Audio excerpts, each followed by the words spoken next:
What was the result of President Franklin Roosevelt's nationalization of gold 90 years ago? Join Richard Ebeling and me in this week's Libertarian Angle as we examine that question.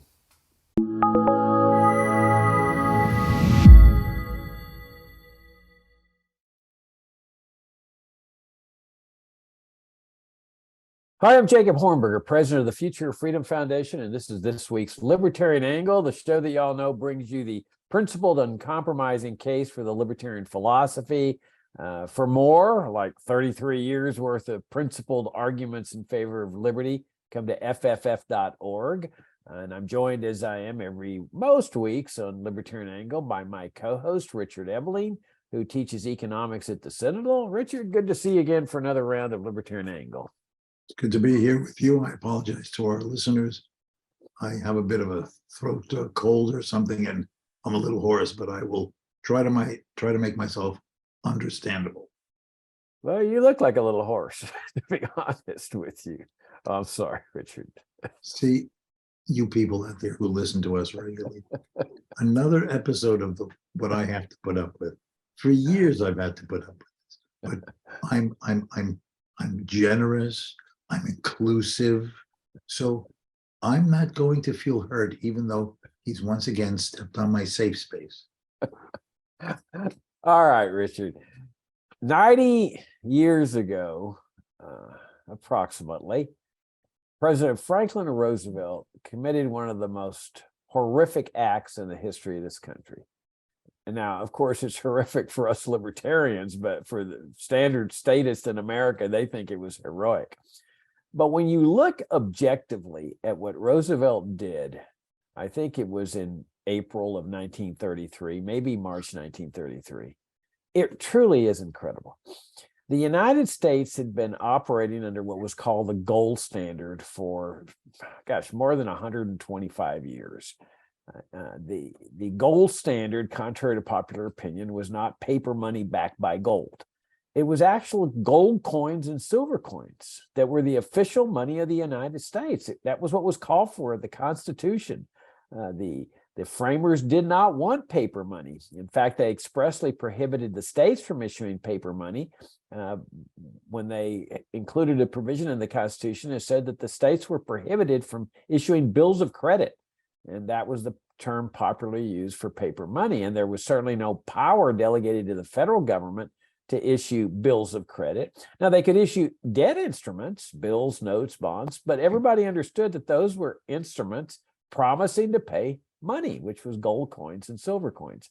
There was also a constitutional provision that said that no state shall make anything but gold and silver coins legal tender. So there was no question that this was the monetary system of the United States. And in fact, soon after the United States was called into existence with the Constitution, the Treasury starts minting gold coins and silver coins. And they were among the strongest currencies in history. I mean, historically, there had been instances of fraud when it came to the minting of coins. There was never any such allegation or insinuation with respect to the coins issued by the U.S. government. And this provided one of the strongest, if not the strongest, monetary system in history. It was a major cause for the tremendous increase in the standard of living of the American people, especially in the late 1800s and early 1900s. Roosevelt comes along and uses the Great Depression as the justification for abandoning the system. Now, the way the Constitution is structured, you have to get a constitutional amendment if you want to change something in the Constitution. This was the monetary system established by the Constitution. They had to get a constitutional amendment saying, we're going to change to a paper money standard. That's not what Roosevelt did. He just issued an edict, an order. It was later ratified by Congress, but ordering every American to turn in what had been the official money for more than a century, all his gold coins. Everybody had to turn in his gold coins to the government, with some minor exceptions. And that if you didn't do it, you were guilty of a felony, facing a 10-year jail sentence and a $10,000 fine, which in today's dollars probably amounts to about $250,000 or thereabouts. And sure enough, I mean, everybody did, not everybody, but most people did. I mean, they're facing a felony, and everybody was pretty shell shocked because of the Great Depression and so forth. And that was how the United States ended up with the system that we have today and have since 1933, just a paper money standard. They still have the remnants of the instruments of indebtedness. They, promise to pay $1, but you go into the bank and say, well, I'd like to redeem this dollar bill here, and they'll just give you another dollar bill or 4 quarters or whatever. They won't give you a silver dollar, that's for sure. And so I wrote an article about this in our monthly journal, Future of Freedom, which I highly would recommend for people to subscribe to, and profiled a lawyer named Frederick Barber Campbell, who had deposited a huge amount of gold. He was a New York City lawyer, Wall Street lawyer, very prominent, very wealthy, and he had obviously done very well in his law practice. And I forget how old he was, I think around 60 or so. But he had deposited in a huge amount of gold in a local bank there in New York. And so after Roosevelt issues his edict, he goes in there to get his gold, and they said, no, we can't give you your gold, and because of this law. And so then, because he didn't report it to the government sought to forfeit it, and then they indict Campbell. I mean, this guy was a renowned lawyer. They indict him under this law, and he litigated for some years before he finally expired from a heart attack or something like that. But and he wasn't the only instance of where they targeted people for violating this edict. Like I say, Richard, it was one of the most horrific acts in American history. I mean, it was just straight outright nationalization. It was no different from what the communists were doing in communist countries or totalitarians were doing in totalitarian countries. Roosevelt just nationalized what had been the official money of the United States, and in the process set America off on the course where we are today, with just decades of monetary debauchery, inflation, booms and busts, and all the rest of the stuff that has come with this paper money standard, along with the Federal Reserve, which had been established in 1913. What do you think, Richard? Well, I don't know how easy the viewers can see this, but this is a copy of the official public notices that were put around at that time. And I'm going to read it. Under executive order of the president, issued April 5th, 1933, all persons are required to deliver on or before May 1, 1933, all the gold coin, gold bullion, and gold certificates now owned by them to a Federal Reserve Bank, branch, or agency, or to any member bank of the Federal Reserve System. And then the, in very small print here, actually have the executive order that Franklin D. Roosevelt signed. It's kind of hard to read. But then it says at the bottom, what you were pointing out, Jacob, criminal penalties for violation of executive order will be $10,000 fine or 10 years imprisonment, or both, as provided in Section 9 of this order. So this was a public notice that was being issued, presented everywhere at the time. Yeah, I can read it. It's fine. So, and and one other thing here, I'm just opening my drawer here, my office. I'm just pulling out one of our Federal Reserve notes, okay, one of our dollar bills. Now, all of us have been carrying this around for all of our lives. And at the top of there, it says Federal Reserve Note. Now, if you open the dictionary, what do they mean by a note? It's a promise to pay. I've given you my oath. It's an indebtment that I've given you something, and you're going to give me something back, or you've left something with me for safekeeping, and you can claim it. But that's what a note means. That's what a note means. That before Franklin Roosevelt's evil act, that sounds so normatively critical. Yes, evil act. You had gold was money. You deposited your gold into a bank, and you were issued these as the claim to it. Like if you're at the theater and you don't want to carry your coat or your hat into the theater, there'd be a cloakroom, right? And either for a small fee or gratis, leave your coat and your hat there, give it a little claim check, and then when the performance is over, you return it, and they give you your property. That's what this was. And the thing you claimed was gold, or what was then also silver certificates. And this was not money. This was merely a claim to money used as a money substitute for the convenience that obviously this is easier to carry than gold coin of various and sundry types and amounts for the daily transactions.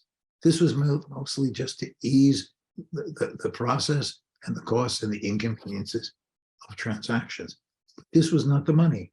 And when you bought something and you transferred this note to whoever sold you whatever it is you bought, he then had the right to go to some bank and say, here's a certain number of them, give me the gold quantity that represents its legal ratio of redemption, which was approximately $5 for an ounce of gold, approximate.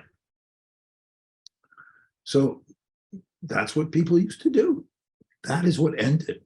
Now the part of the perversity of this, in my view, Jacob, is that when the government did this, when Franklin Roosevelt's New Deal administration did this, as part of its exciting 100 days of intervention to save capitalism, most economists in the United States were horrified.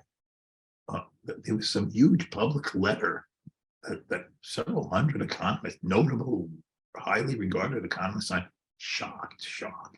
America should be put back on a gold standard. They've destroyed the basis of our monetary system. But gold is money. It's the foundation of the system, the economy to operate.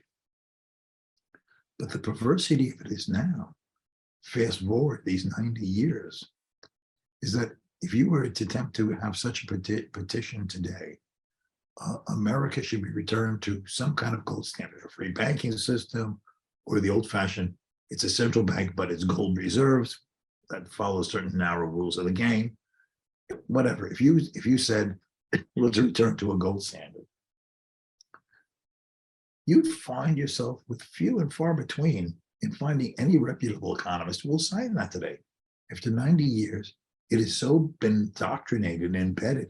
Oh, gold is bad as money. Gold prevents government flexibility through its central bank to be expansionary during recessions, to see that the monetary grease is always flowing to ensure the economy functioning. Why with gold, without monetary expansion, we might have, oh no, deflation.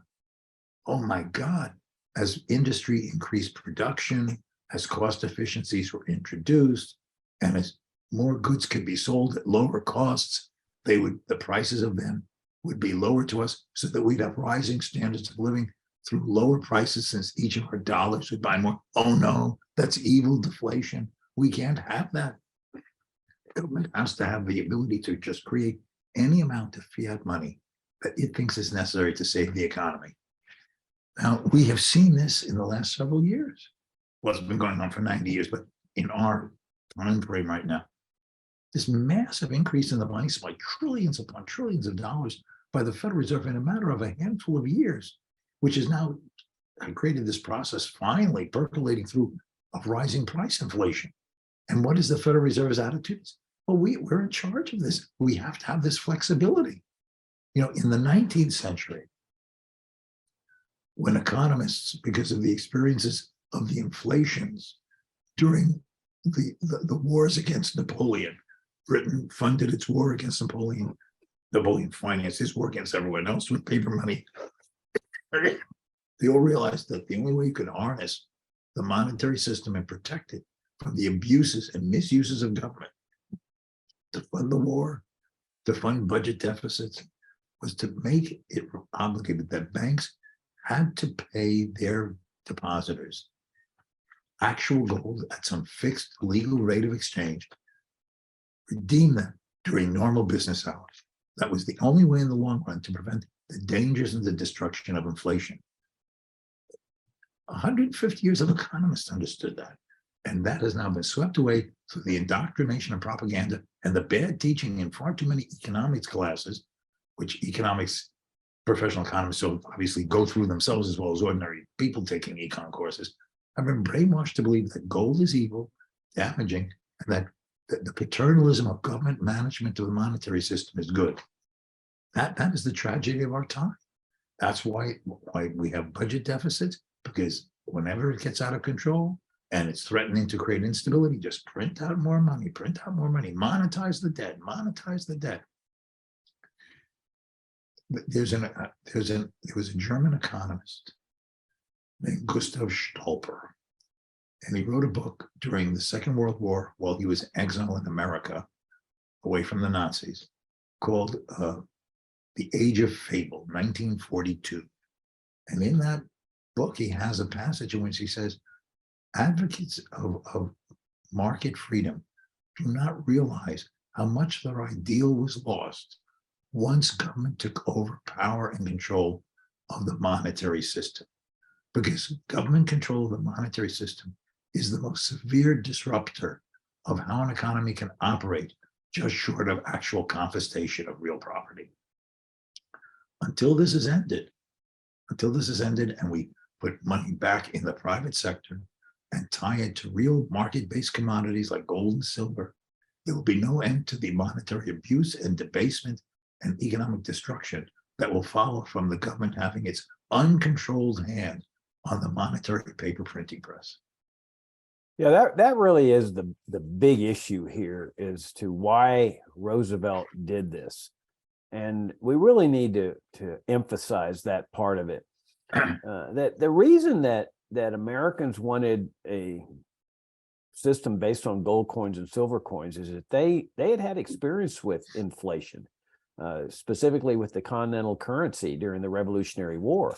The Continental Congress had issued just tons of this paper currency, and there was a famous saying that developed called "not worth a continental." That ain't worth a continental. And what they were saying is that they had printed so many continental bills that they were worthless. And so when the Constitution calls the federal government into existence, it was clear the framers knew that the American people would never accept a monetary system based on paper. And now the advantage of gold coins and silver coins is people understood that government can't print gold coins and silver coins. They have to mint them, which means work and so forth. So they don't have this unlimited ability to just inflate the money supply, which a paper money system enables them to do. But that serves as a constraint. Now, the government was empowered to borrow under the Constitution. So it could issue bills and notes, like you show the dollar bill, notes and bonds, but they always had to be careful about overissuing, because if they overprint and overissue, people are going to start figuring it out, and they're going to come and start demanding their golden coins and silver coins, which means there's going to be a run on the bank, because nobody wants to be the last one holding the paper when there's not enough gold to satisfy all the paper indebtedness out there. So that was what constrained government. They knew that they could not overissue, and therefore they couldn't overspend, because there'd be a run on the bank. So they had to figure out a way how they decouple this, because the welfare state the ideas for the welfare state were clearly surfacing and percolating in the late 1800s and then early 1900s. And there was a huge intellectual and moral battle and economic battle in America taking place. Should we transform to a welfare state, or should we keep a free market economy based on voluntary charity? And that was what the Federal Reserve was all about in 1913, and the federal income tax in 1913, the same year. The progressives, the socialists, they were prevailing with their ideas. I mean, the income tax is one of the 10 planks of the Communist Manifesto. The idea of taking money from people who have it and giving it to people who supposedly need it more. But the Federal Reserve was instituted with the idea of preparing for a paper money standard that would enable government to print to its heart's content. And that's what happened. Once Roosevelt decouples gold from this paper indebtedness, there's now effectively no limit. Now, there was still a link to gold internationally with the dollar. They were still honoring there. So that was somewhat of a constraint.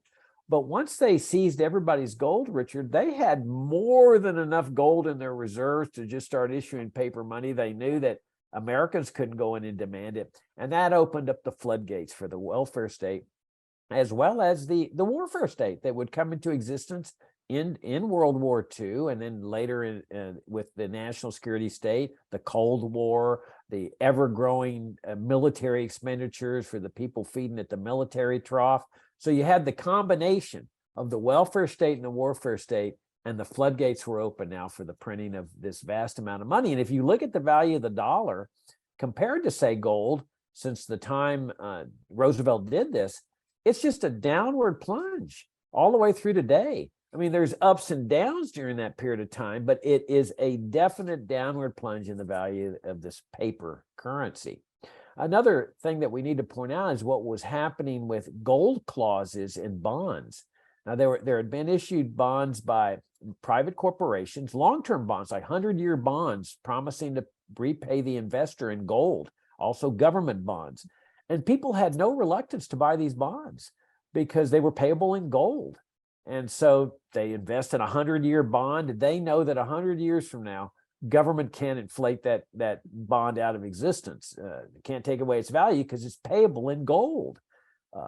Roosevelt's actions, along with his Congress, nullified those gold clauses. I mean, there's a provision of the Constitution that prohibits states from impairing the obligation of contracts, and certainly the federal government was given no power to impair contracts. But that's exactly what they did. These are actual contracts that people had entered into, and they nullified the gold clauses in those contracts and simply said, you can now repay these instruments of indebtedness with this devalued and paper money that was going to be devaluing all the way to the maturity date of those bonds. And they essentially did the same thing with government bonds. Now, when these cases reach the Supreme Court upholds the nullification.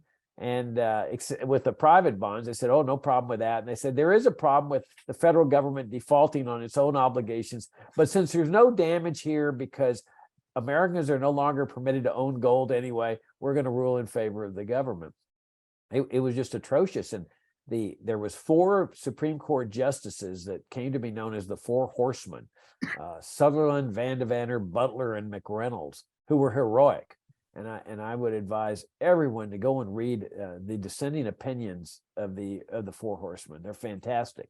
And they talk about monetary debauchery, and you can learn a lot about monetary history by reading those dissenting opinions. Just Google gold clause cases, and you can find them. Another episode in which the U.S. experienced monetary debasement by basically putting gold aside was during the American Civil War. Now, both the North and the South resorted to paper money. The South fell into a huge hyperinflation as the war was reaching its conclusion. Of course, the money became worthless as the defeated non-nation. But in the North, Roosevelt became desperate to get funds to fund the war. Lincoln. And that's how our first federal banking system began, the national banking system. Banks were mostly state chartered. And the federal government started chartering these national banks with the understanding that as part of their capital base, for them to be properly chartered, their capital had to be made up of federal debt. So they had to start issuing loans to the federal government to acquire the debt to expand their own capital base upon which they could operate. And what they started issuing were greenbacks. That's where the name greenbacks came from. These were national banknotes printed up that were color green, and on one side of the notes was a male deer, a buck, and that's why dollars are sometimes called bucks. Now, what is an interesting episode is that a case came up before the California Supreme Court in 1863, because the government had said these greenback notes were legal tender. You couldn't refuse to accept them as the government is spending them and so on. But then the government was attempting to raise revenues through taxes in California. And a variety of Californians attempted to pay their federally owed taxes in these greenbacks. And the federal government, Lincoln's government, said, oh no, we only accept gold. And this went to the California Supreme Court. And the Supreme Court said that this was a total hypocrisy, that, you know, you can't say that your own paper money is not legal tender when you stipulate so and you won't take it in taxes. So the government could not get away of refusing its own debased paper currency and demand the coin money that they were trying to set aside so they could be inflationary. It's an interesting episode in California in 1863. But that inflation during the Civil War reinforced Americans' concern about not being soundly based on a commodity standard such as gold.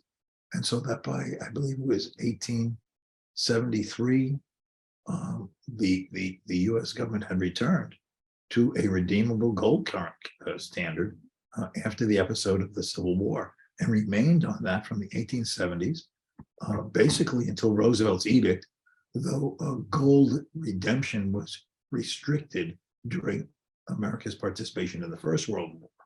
But basically, we were on pretty much of a gold standard from the 1870s, post-Civil War, until Roosevelt's edict 90 years ago. Yeah, you raise a good point about the Civil War, because it was the first time that the government ever enacted and imposed legal tender laws. And there was a strong argument made that these legal tender laws violated the Constitution because there was no provision in the Constitution that entitled or empowered the federal government to enact them. Now, what are legal tender laws? They're laws that require people to accept at face value the government's paper money or paper instruments of indebtedness. That what happened was, as you pointed out, Lincoln started printing out vast quantities of these greenbacks or paper instruments of indebtedness. And it was, like I said earlier, those start trading at a discount in the marketplace because people are starting to sense that there's too many debt instruments out there and not enough gold. And so when you go into a store with, let's say, $100 bill, and you see an item that is cost $100, and you pick up the item, you take it to the clerk, and you say, okay, I'd like to buy this, and you offer him a $100 bill. The clerk says, sorry, you're going to have to pay $110 if you're going to use that instrument of indebtedness. And he says, well, what are you talking about? It's $100. The thing costs $100. Yeah, but those things aren't worth as much anymore in the marketplace because Lincoln's out there overissuing them. Well, that is something that rulers find very insulting, that you're questioning the sovereignty. And so Lincoln gets the law enacted saying, oh, people have to accept these things at their face value. So in the hypothetical I presented, the clerk has to accept the $100 bill, even though it's really worth about $90 in the marketplace. Exactly. Well, there was actually a case arose that reached the Supreme Court on this called Hepburn versus Griswold, where I forget which way it worked, but I think like Griswold was owed a note that Hepburn owed this guy, and she comes and says, "Okay, the note's due. Here's your paper money." And he said, "I don't want the paper money. You owe me more than that. Give me the gold." And so the case reaches the Supreme Court. And sure enough, the Supreme Court declares the legal tender laws unconstitutional. It was the right decision. But within about 3 or 4 years, due to a change in personnel in the court, the case was overruled, and therefore setting the precedent for legal tender laws, which is what we operate under today, Richard. I mean, it'd be interesting to know what would happen if the government repealed the legal tender laws and let everybody free to compete on the basis of what money they wish to use: Bitcoins, gold coins, silver coins, American Express banknotes, or whatever. Everybody would be free to choose their own medium of exchange and let the free market ferret things out. My hunch is that the government money would be forced out of existence very quickly just through competition. One other episode about this legal tender business arose in the immediate period after the First World War in Austria. So Austria lost the war. The Austro-Hungarian Empire is broken up You now have that. You now have the smaller new Republic of Austria, that little small country you see on the map of Europe today. And for a brief time in 1919, the famous economist Joseph Schumpeter was Minister of Finance in that government. And an issue came up as to how should debts be paid in the nominal value that the debts had been originally contracted for before the war, or in some adjusted value reflecting the debasement of it in the intermediate period of the war inflation and then the emerging post-war inflation. And as Minister of Finance, Schumpeter said, an Austrian crown is an Austrian crown. So, you could just repay your debt in debased currency in terms of the original contract value and nominal value. His name became dirt. His name became dirt in financial circles in Austria for years after that episode. That's fascinating. Okay, Richard, on that fine, eloquent note, we're going to wrap things up. We're out of time. Thanks again for co-hosting the show here with me. And I want to thank everybody for tuning in. Thanks for your great support of FFF. If you'd like to support our work, you can come to our website at fff.org and make a tax-deductible contribution. And also in the process, take advantage of 33 years of principal arguments on liberty and especially on monetary policy. We've got a great book by Richard Ebeling called Monetary Central Planning in the State that I'd highly recommend. And so on that note, Richard, I also should mention our FFF Daily, which we have tried to make for about over 20 years now, the best libertarian commentary page on the internet. And then, of course, we got our Future of Freedom Journal that we publish every month. So, Richard, on that note, we'll wrap things up. And it's always great to interact with you. And thanks for doing so again this week. Until next time.